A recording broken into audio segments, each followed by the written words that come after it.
Good morning बच्चों। हम लोग रेगिस्तान के जीवन के बारे में पढ़ रहे थे। हमने लास्ट वीडियो में सहारा मरुस्थल के बारे में देखा था। आज हम लोग आगे का जो हमारा टॉपिक है सहारा मरुस्थल में वहाँ की जलवायु और वनस्पति जात प्राणी जात के विषय में हम पढ़ेंगे। तो सहारा रेगिस्तान की जलवायु जो है, सहारा रेगिस्तान की जलवायु अत्यधिक गर्म और शुष्क होती है। सहारा रेगिस्तान की जो जलवायु है बहुत ही गर्म और शुष्क होती है। यहाँ वर्षा ऋतु में अल्पकाल के लिए होता है। सबसे पहले सहारा रेगिस्तान की जलवायु जो है अत्यधिक गर्म और शुष्क होती है। यहाँ वर्षा ऋतु बहुत ही कम समय के लिए होती है। यहाँ आकाश में बादल रहित और निर्मल होता है। यहाँ का जो आकाश है बादल रहित और निर्मल होता है। यहाँ नमी संचय होने की अपेक्षा तेजी से वाष्पित हो जाती है। सहारा रेगिस्तान की जो जलवायु है अत्यधिक गर्म और शुष्क होती है। यहाँ वर्षा ऋतु बहुत ही कम समय के लिए होती है। यहाँ आकाश जो है बादल रहित और निर्मल होता है। यहाँ नमी जो है संचय होने के बजाय तेजी से वाष्पित हो जाती है।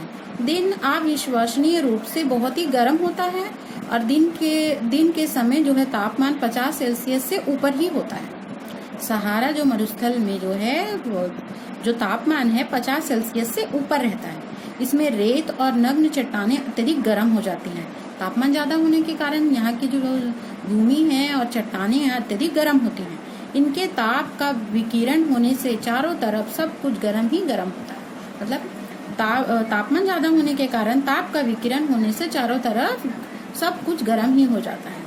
रातें अत्यधिक ठंड होती हैं तथा तापमान गिरकर हिमांक बिंदु लगभग 0 सेल्सियस तक पहुंच जाता है। माने दिन में जो है जो तापमान है 50 डिग्री सेल्सियस होता है, जिसके कारण चारों तरफ गर्मी ही गर्मी होती है और रात में वो जो है तापमान गिरकर हिमांक बिंदु लगभग 0 डिग्री सेल्सियस हो जाता है, जिसके कारण एकदम ठंड होती है।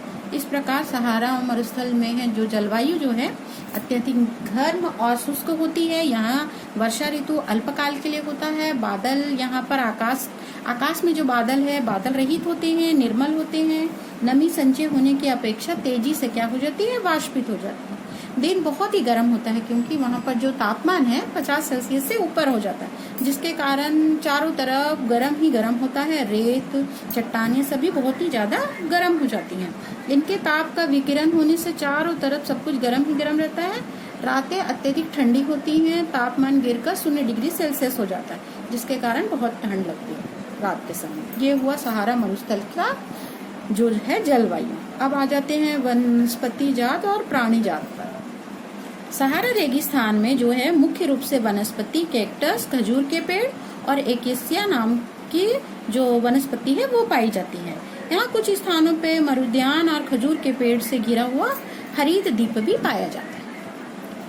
सहारा मरुस्थल में जो है मुख्य रूप से कैक्टस, खजूर के पेड़, एकेसिया वनस्पतियां पाई जाती हैं और कुछ स्थानों पे मरुद्यान, खजूर के पेड़ों से घिरे हुए हरित द्वीप भी पाए जाते हैं। हरित द्वीप पाए जाते हैं। ये सहारा रेगिस्तान का मरुद्यान है। यहाँ पर मुख्य रूप से खजूर के जो मरुद्यान पाए जाते हैं, कैक्टस के, और यहाँ पर मुख्य रूप से जो जानवरों में जो है ऊंट, लकड़बग्गा, सियार, लोमड़ी, बिच्छू, सांप आदि की विभिन्न जातियां और छिपकली यहाँ पर मुख्य जीव जंतु के रूप में जो है मुख्य रूप से पशुओं में जो है ऊंट, लकड़बग्गा, सियार, लोमड़ी, बिच्छू, सांप की विभिन्न प्रजातियां और छिपकली जैसे प्रमुख जीव जंतु यहाँ पर पाए जाते हैं। ये है सहारा रेगिस्तान।